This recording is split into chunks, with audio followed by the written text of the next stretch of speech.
दुख में सुमिरन सब करे, सुख में करे न कोय। जो सुख में सुमिरन करे, दुख काहे को होय। प्यारे सज्जनों, परम संत श्री कबीर साहब जी फरमाते हैं कि दुख के समय तो सभी भगवान को याद करते हैं, पर सुख में तो कोई नहीं करता। यदि सुख में भी भगवान को याद किया जाए तो दुख हो ही क्यों। प्यारे सज्जनों, मैं आपको एक उदाहरण के द्वारा समझाता हूँ। जैसे मान लिया कि किसी बहुमंजिला इमारत का निर्माण कार्य चल रहा है, लगभग 10 मंजिल का काम पूरा हो गया है। आप बिल्डिंग की प्रोग्रेस को देखने के लिए आए हैं और 10वीं मंजिल की छत पे आप टहल रहे हैं। वहाँ से आपने नीचे देखा तो एक मजदूर काम कर रहा था। आप मजदूर से बातचीत करना चाहते हैं। ऊपर से मजदूर के लिए आप चिल्लाते हैं, उसे आवाज़ देते हैं, लेकिन मजदूर काम करने में व्यस्त था। आसपास की ध्वनियों में आपकी आवाज़ उसे सुनाई नहीं पड़ती। कुछ मिनटों के बाद अपनी तरफ ध्यान आकर्षित करने के लिए आपने 5 रुपए का सिक्का नीचे गिराया। सिक्का मजदूर जहाँ काम करता था वहीं आकर के गिरा। वो मजदूर सिक्का उठाता है, उसे जेब में डाल लेता है और फिर काम करने लगता है। फिर आपने 100 का नोट नीचे फेंका। मजदूर की नज़र में वो नोट आया। इसे फिर से अपने पॉकेट में डालकर उसने काम करना शुरू कर दिया। यहाँ तक कि आपने 500 का नोट भी फेंका तो उसे भी उठाकर वो अपनी जेब में रख लेता है और काम करने लगता है। फिर आपने अपने हाथ में एक छोटा सा पत्थर लिया और उसे मजदूर पर निशाना साध के मारा। पत्थर उसके सिर पे लगा, जिससे मजदूर ने अपने सिर को ऊपर उठा के देखा और आपको देखकर फिर आपसे बातचीत करने लगा। प्यारे सज्जनों, हम इसी तरह मजदूरों के जैसे होते हैं। ईश्वर हमसे बातचीत करना चाहता है, वो हमें आवाज़ देता है, लेकिन हम अपने काम में व्यस्त रहते हैं। प्रभु का आह्वान हम सुन नहीं पाते। फिर वो छोटे छोटे सुखों को देना शुरू करता है। फिर बड़े सुख भी भेजता है, लेकिन हम उन खुशियों को जेब में रख लेते हैं और सुख देने वाले की हम तलाश नहीं करते। और अंत में भगवान हम पर थोड़े से दुख रूपी छोटा सा कंकड़ फेंकते हैं, तो हम तुरंत ही मालिक को याद करते हैं। मजदूर ने पैसे मिलते वक्त अगर ऊपर देख लिया होता तो आपको पत्थर फेंकने की उस पर जरूरत नहीं पड़ती।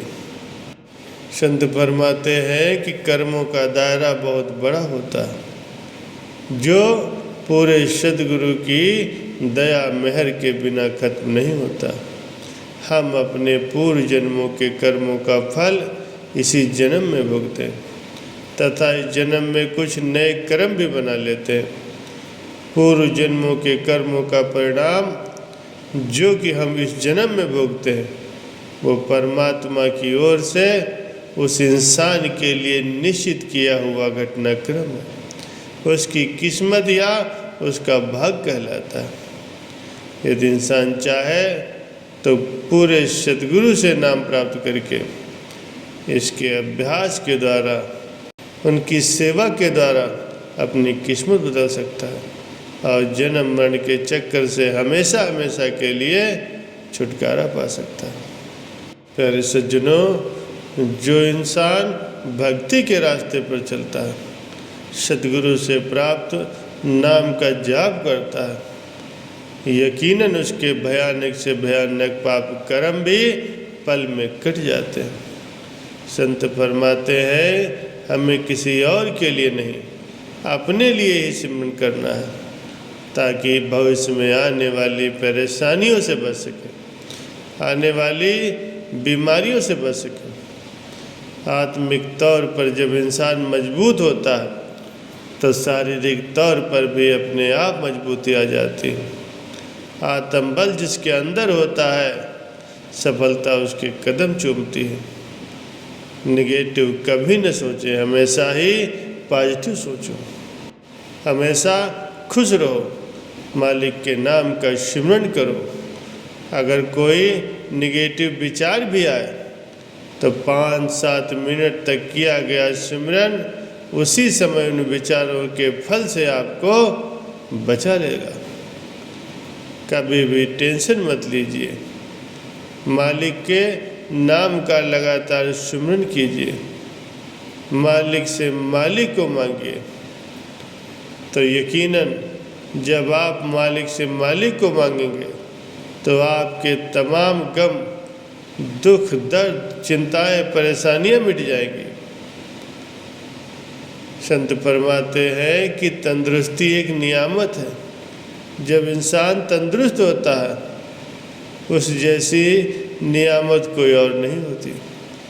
तब पता चलता है कि जब इंसान बीमार होता है, क्योंकि जब तक बीमारी नहीं आती तो भगवान को वो गाली भी देता है, लेकिन जब बीमारी आ जाती है तब पता चलता है कि तंदुरुस्ती का क्या मूल्य है। तो आप मालिक के नाम का सिमरन करें, भजन करें, मालिक से मालिक को मांगते रहें, कड़ा परिश्रम करते रहें। यकीनन मालिक की कृपा दृष्टि होगी और संत सद्गुरु की दया मेहर होगी तो आप उनकी रहमत के लायक बन जाएंगे। संत फरमाते हैं कि इंसान अगर सच्चे हृदय से परमात्मा में ध्यान लगाए, उनके वचनों पर अमल करे, तो ये हो ही नहीं सकता कि उसके तमाम दुख, दर्द और चिंताएं न मिटें।